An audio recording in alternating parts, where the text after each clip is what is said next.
So we're nearing the end of 2022, and it's time for the obligatory best of lists. Now, I actually really love doing these because it allows me to look back over everything I've watched and rank it. And because this is my top 10 series, there were a crap ton to choose from. Now, before I get into these, I want to give you a few of the rules of my list. Now, first, to be honest, I had to have already done a review. So by default, there's going to be a bunch that I just didn't get to review, and they're going to be automatically excluded from the list. Next, these aren't ranked necessarily by the score that they received from me. I mean, sure, some did receive top scores, but for this list, it's more about the feeling I got while watching. Was it exciting? Did I want to rewatch it? I mean, I'm not really taking into account any technical aspects or plot points unless they accentuated the show and made it better. I guess what I'm really trying to say is that this is a very subjective list, and I looked at it more from a fan's perspective rather than a critic's perspective, even though it is hard to separate that completely. Now, I'm sure there's going to be a bunch on this list that you either don't agree with or that I've left out. So please share your favorite series of 2022 in the comments below. All right, enough babbling, let's dive in. So starting from the bottom and working my way up, number 10 is a series that was on Netflix and one that wasn't even on my radar until my friend Ruben from the Ruby Tuesday told me about it. It's called Eternally Confused and Eager for Love. Now, this is an Indian series that's mainly in English, and it follows this dude named Ray, who is striking out in the love department. He's got a best friend, Ria, who really does become somebody that we root for so that they would become a couple. And then he's got a work friend who's fairly stupid and typically gives terrible advice. But then there's this imaginary guru of sorts who speaks to Ray, and that's when the fun begins. I mean, this is a hilarious series, and it's a quick watch as well.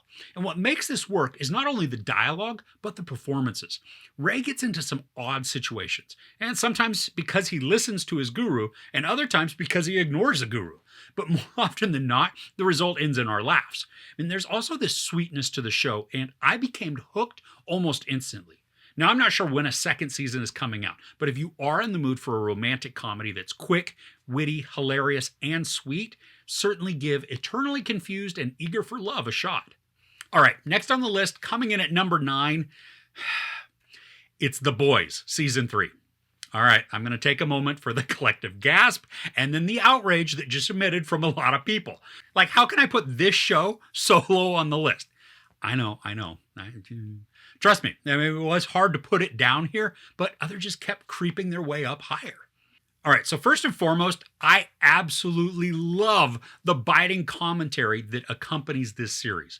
The writing is top-notch, and the characters are so heinous and yet completely captivating. It's also incredibly timely in the messaging.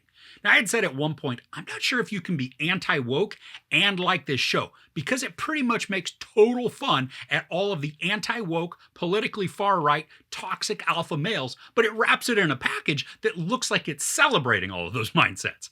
This is a freaking hilarious show, and the violence, debauchery, and mayhem that the characters create and then take part in makes for some very easy binge watching. Now, I think this show is going to go down as one of the most intelligent and poignant series of our times, especially for how it takes on the establishment and the wackos, all while making them feel like it's championing them. I mean, I'm super excited that Season 4 has already been filming, and I hope that it's going to arrive sometime soon. Okay, coming in at number 8 on my list, it's a slow burn sci-fi western starring Josh Brolin. It's Prime Video's Outer Range. Now, this is a mind-melting, twisting story that has something to do with the messing of time. Josh Brolin is magnificent in the lead role. He's brooding, grumpy, and tough. But there are also so many other standouts in the cast with Imogen Poots, Lily Taylor, Louis Pillman, Will Patton, Tom Pelphrey, Tamara Podinsky, and Noah Reid. And there's a huge hole out in the pasture of Brolin's land, and it creates some havoc for our characters. Now, that's a sci-fi angle that's always poking through the story, but there's also a massive family drama at play with two feuding families whose land butts up to one another. Now, there's scheming and treachery, and some of this comes across like a Shakespearean tragedy. The performances, they are stellar. And if you don't mind the slow burn storytelling and then having your brain fall out of your head every now and then, Outer Range is a phenomenal watch. The scenery and cinematography, they're stunning, and there are enough episodes to put on a proper binge session. But it is going to leave you scratching your head a bit and most likely wanting a ton more. All right, So for 7 on the list, the show actually features 2 seasons because Apple was kind enough to put both of them out in 2022. Slow Horses is a British espionage thriller that stars Gary Oldman, Jack Lowden, Kristen Scott Thomas, and Saskia Reeves. Now, I love that this follows a set of misfit and disgraced MI5 agents. They're the throwaways, which automatically makes them the underdogs, even though a few of them are not hacks at all. Now, the show is based on a novel series, and so far each of the 2 seasons have followed one of the novels. Now, I've not read them, so I don't know if the show actually sticks to the source material or not, but the intrigue and the chase, it can be fun. But what really makes this work for me are the performances. Gary Oldman chews through the scenes, it's to be expected, right? But he's so good at looking like he doesn't give a crap about anything, only to then have these tiny moments that belie all that. And the dynamics of the team, I think they're engaging, with a few of the arcs becoming shocking and even heartbreaking. Now, I don't necessarily agree with Apple's weekly release of episodes because I think this show, it works so much better as a binge rather than a week to week. But if you are just starting out in the show, you can certainly get a good binge going. Now, there is some decent action that takes place, but it's not simply a fast pursuit type of show. There are large moments where anticipation builds and the drama is just dramatically increasing. But more often than not, the pace of the show, it is slower until an action sequence is inserted to then create an explosive moment for the story. Now, I've had fun with this so far. I look forward to more, even though it is rather gross to watch Gary Oldman's character eat, fart, and or pick his nose. Now comes number 6, and this one was certainly a watching event earlier in the year. Netflix finally delivered the 4th season of its highly acclaimed and anticipated show with Stranger Things. Now, this season brought us several iconic moments that fed into the collective discussion, even pushing old songs back into prominence. And we also got some crazy hero moments that caused hurt, outrage, and devastation, but was masterful within the storytelling. Eddie Munson rocking out to Metallica's Master of Puppets on top of the trailer in the Upside Down, and that was a spectacular bit of storytelling. And then his exchange with Dustin, it was heartbreaking and epic. And that's not the only bit in this season. In fact, despite the season really starting out feeling like it was a bit disjointed, with all of our characters scattered and then the focus jumping around, the convergence of the narrative, it was powerful and emotional, and it created so many questions for what's to come. This season created so many memorable moments as well, like Will crying in the van while Mike obliviously sits next to him, or Hopper with his hero moment in the sword. There's Sean Levy's episode that featured this chaotic and exciting action sequence that's a one-shot with a shootout in the house. And there's Max floating up in the air while Kate Bush is running up that hill blasted in her Walkman. We also learned to try before we deny when it comes to pineapple on pizza. And then we met Vecna and got a ton of insight into how the Upside Down came to be. And then all throughout, the characters, they are displaying massive growth that just creates more emotional investment that we know is going to lead to devastation. Now, I think the largest bummer for this show is that we still have quite a bit of a wait for season 5 to arrive. So we have to be patient and maybe, we'll just binge season 4 all over again. Okay, we've reached the halfway point. So before I continue with my number 5 through 1, I want to list a few of the honorable mentions. And these were tough to not include, but I did have to make choices. So here they are in no particular order. We got the Korean Netflix zombie series, All of Us Are Dead. Now, I'm not really sure how they're going to make a second season, but I am certainly going to check it out. And then another from Netflix, and while this show concluded this year, I watched all 5 seasons for the very first time this year. It's Last Kingdom. It's an engaging and dramatic Viking show that is filled with a lot of action. Now, it is a bit soapy at times, but crazy good even so. The next 2 are from HBO, with John Bernthal in We Own This City, and then the other with Ansel Elgort and Ken Watanabe in Tokyo Vice. Both of these are spectacular, and they shocked me with how much they drew me in. Okay, finally, a couple more to finish off this honorable mention list. Tim Burton's Wednesday, starring Jenna Ortega, who gives just an awesome performance in that title role. And then we got season 5 of Cobra Kai. And this one re-engaged me with the series. I really enjoyed watching the characters finally display some good growth. All right, so continuing now with the best of list. Coming in at number 5 for me is a show that I was instantly hooked on. I was drawn into the weird and the cryptic mystery, and I loved some of the X-Files feels. And then I was utterly disappointed to hear that the show was canceled, and we are not going to get any more within this world. I'm talking about Netflix's Archive 81. Now, this is based on a popular podcast, and I did try to give that a chance after the show was canceled, but after a few tries, I just couldn't do it. So I'm just going to have to rewatch the only season if I do need to revisit this. I love the aesthetic of the show, where Mamadou Atie's main character, Dan, is a media restorer. He takes old analog media and digitizes and restores them so that the analog can then be maintained. This is a slow, mysterious story where he's putting together pieces of a puzzle that happened many years before. But because this is sci-fi, the past and present can touch and intermingle in strange ways. And this show has a small creep factor to it, but most of what made this for me is the character of Dan, who slowly gets sucked into the world that he's recreating through the restorations. And what that does to his psyche, as well as what it means for his future, is whoa. Now, I know not everybody liked this series, but for me, it was amazing, and it features enough zaniness to make it bonkers, but manages to stay grounded as well with dynamic characters and wonderful intrigue. So my number 4 might be lower than you thought it'd be if you've watched my channel, and also I'm a bit surprised that it's not even higher too. But this is where it's at, so hey, my top favorite show of all time is Dark, the German series that just broke my brain. And when the creators of Dark announced that they were bringing a new series to Netflix, I was giddy and almost couldn't contain my excitement.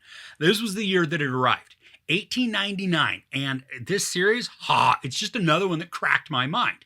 And as each episode ended, I was like, huh? And then when I thought I had a very slight handle on the story, the show would slap me across the head for my hubris, letting me know that whatever I had thought was going on was totally wrong.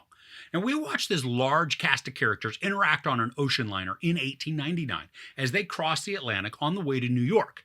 When they encounter a distress call, strange things begin to happen and all bets are off when it comes to what's real. The conversations are phenomenal as characters converse in their own languages, speaking to other confused passengers who can't understand what's being said, but then they respond in their own language. It is just a cacophony of misunderstanding that's completely engaging. There's enough mystery in this to keep the show riveting, and then it's weird enough to make it interesting and complex. And there are answers that are given to us, but with this first season, I think it raised way more questions than it answered. And I'm okay with that because I'm really looking forward to what's going to be coming. The production of this is also outstanding. They utilized the seamless film wall that The Mandalorian used so that the characters can look out over the side of the ship and actually see what the sky in the final product will look like. The lighting is more consistent and it makes everything we witness more realistic. The characters, they're also layered and complex, and while some are clearly antagonists, many more are ambiguous as to their motivations, which I think then makes them so much more fun to watch. If you like mysterious shows that require some thinking, definitely give 1899 a go. All right, so my number 3 is a series that just dropped its second season. It's the Japanese action thriller based on a manga called Alice in Borderland. This season was epic and devastating. The games the characters play are very simple in premise, but the consequences and actions are intense and insane. I loved how drawn out some of the games were, spanning more than one episode so that we can watch characters learn the lesson they need to and then grow from their experience. This season also showcased some incredibly patient storytelling as it reached its resolution. Once the reveal was made and the climax was over, the show continued with the story to let it roll out and feel natural in the conclusion. This isn't something that happens too often, so to have the show give us closure without being rushed, it was a very happy surprise. The action sequences in this season are intense, and I loved how one character in particular, the King of Spades, was an ongoing antagonist through so much of the show. He was a driving force in motivations and decisions, creating urgency for the characters that then created excitement for the story. I also loved how we got to see more of some of the side characters, gaining insight into who they were before they entered the games, and that then gives us a view into their strategies and their motivations. Now, episode 7 was an awesome and terrible one all at the same time. The energy was high, as were the emotions, and they then fed into the climax that made this show one not to miss. All right, only 2 more to go, and these were both phenomenal to watch. At number 2 on my list is the Apple limited series Blackbird, starring Taron Egerton and Paul Walter Hauser. Holy crap, Paul Walter Hauser deserves so many awards for his performance in this. And while I think he kind of has a similar persona in all of his roles, here he used that to create someone who is quiet, disturbing, and terrifying. I mean, to say he devoured his scenes would be an understatement. His presence was commanding. And if you're unaware, this story follows a very charismatic convicted felon who is given the opportunity to have his sentence possibly reduced or commuted if he gathers intel for the FBI on a suspected serial killer. Now, storytelling in this limited series, it's tight, and although it is slower at times, it's completely captivating to watch. In addition to Edgerton and Hauser, there's also Greg Kinnear, Sepideh Moafi, and a killer performance from the late Ray Liotta. Now, I loved the stress and the mental anguish that's displayed by Edgerton as he has to work his way into being a friend and confidant to Hauser's character. And there are things that he learns that unnerve him and then emotionally scar him. Edgerton convincingly plays this out for us. This show is one not to miss. And I mean, if you're looking for a performance to blow you away, Paul Walter Hauser delivers it here. Definitely give this one a go. All right, now we have reached the end of my list. And this show took me a bit to get into, and I was actually fairly late to the party in watching. I watched the first episode, and it was so odd and strange in the performances and presentation, and I want to continue. But then a couple of weeks later, I went back to it. Oh, I'm so glad I did. My number one series for 2022 is Apple's Severance. This show is legit bonkers and so off the wall in all the best ways. The cast is outrageously wonderful, they're all quirky and weird, and yet absolutely captivating too. The sterile aesthetics of the settings create a dreadful atmosphere that's then accentuated by strange behaviors and cryptic speech. The way the characters are crafted makes them both mysterious and almost lifeless, but then we see small sparks of curiosity in them, almost awaking them to the possibilities that lay outside their work life. Now, this is a unique and a creative story that got surprisingly tense and anxiety-ridden the more that it went on. It's also one of these shows that spurs on conversations. I think it's one that people just love to recommend. Like, hey, have you seen Severance? Oh my gosh, you need to watch this. It's creepy and crazy. I'm not even sure how to fully explain what's going on. I mean, just trust me. You need to watch. Now, I found myself saying that to people, even when they weren't looking for show recommendations. I mean, it's just a show that has to be experienced. And when we got to that season finale, that's how you do a cliffhanger. Good gravy, I cannot wait for season 2. Well, I hope you have enjoyed my list. I mean, obviously, there are so many that weren't included. Let me know what's on your top series list for this year in the comments below. I'm hoping there's going to be at least a few that I haven't seen yet, so I can add them to my list to check out. Thanks so much for watching, and I do really appreciate the fact that you took the time to even click on this. I hope that you have an amazing new year that's better than last, and that you get to do something that brings you absolute joy. If you enjoyed this, please give it a like. Also, don't forget to share and subscribe. I'm Chris. This is Movies and Munchies. Thanks for couching with me.